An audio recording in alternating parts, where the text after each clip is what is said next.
As a sailor, I used to race boats quite competitively, and I was racing during the summer of 2006, but noticing an awful lot of pain in my hands and my feet. That was getting gradually worse and worse. And the second thing, which sounds absolutely hilarious when you look back on it, was being at a 40th birthday party for a girlfriend of mine and being in charge of the barbecue. And trying to turn food on the barbecue just became impossible. And at the time you're thinking, well, what on earth is this? You just wave it away and think this is just silly stuff. But when I look back now, it was one of those symptoms of my hands just seizing up and getting very stiff and struggling with what I know now to be rheumatoid arthritis. It took me a while to go to the doctor. For a while I just put down the symptoms I was having to being overactive, doing too much sport, not enough rest. Getting to a diagnosis took quite some time for me. And part of that was my delay in getting to a GP, because I thought that some of the symptoms I had would just go away. Actually, it took a GP a long time to recognise that there was anything serious wrong with me. And I had at least 3 trips to the doctor before somebody said, actually, I think there's something wrong here and perhaps we need to refer you. I work in the city, do a lot of computer-based work. My GP said that I potentially had RSI. So I was doing an awful lot of work on my computer, and it's quite widely recognised that that can be one of those problems that you suffer with. When I started to have problems with my feet, actually I was starting to put 2 and 2 together before he did. And I then went back to my GP and actually suggested that these 2 things might be connected. And he actually said, no, they're 2 entirely unrelated things, and sent me away with a list of exercises to do. Mornings, if you have rheumatoid arthritis, can be an absolute nightmare. And one of the major issues I had at that time was actually getting down the stairs. I used to have to come down the stairs on my bum, because it was the only way I could get down the stairs. I couldn't put one foot down in front of the other. And I couldn't grip a banister either, because my hands were so painful and so tight. It wasn't one of my favourite times of my life.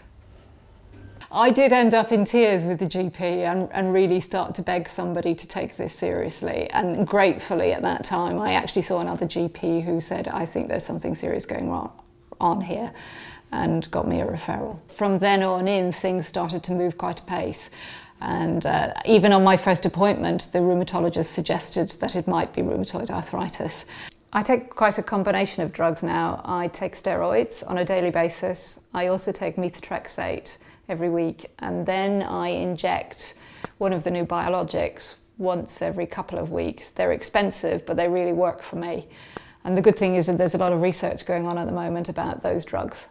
I have a long-term condition that I have to get used to. It's part of me, but it's not all of me. And I think now that my treatment is working well for me, then that means I can put it in its place. It's tragic to hear Jean's story, but unfortunately it's not that uncommon. And I feel very sorry that Jean has suffered for so long because of a delaying diagnosis. Rheumatoid arthritis affects the joints of the hand by causing swelling and tenderness of the joint capsule, but it can also cause little cavities in the ends of the bones aligning the joints, called erosions. And these erosions can lead to significant damage and destruction of the joint, and in time, disability. Few GPs receive adequate training in spotting the earliest signs of rheumatoid arthritis. And in fact, few GPs have any training at all in rheumatology during their hospital training. Most GPs, in fact, are not aware of modern research which shows the benefit of the newer drugs, including immunosuppressives and biologic drugs.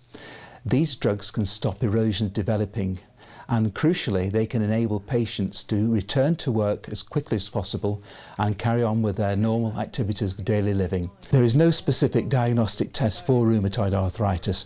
What we need is a good, rapid referral to the specialist by the general practitioner.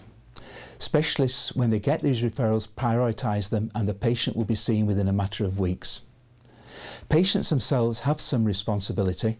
They often delay seeing their general practitioner because they feel nothing can be done for their arthritis.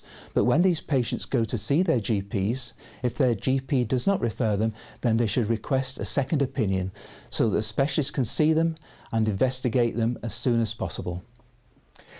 Here is a useful reminder if you feel you may have rheumatoid arthritis, the S factor.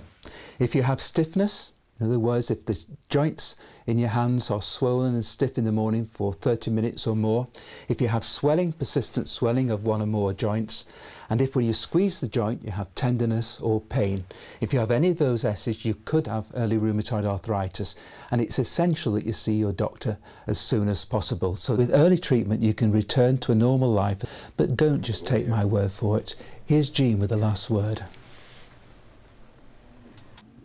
Early diagnosis can make a real difference in the treatment of rheumatoid arthritis. So insist on a referral to a specialist. Take a family member or a friend with you if you think it will help. It can make a real difference to the quality of the rest of your life.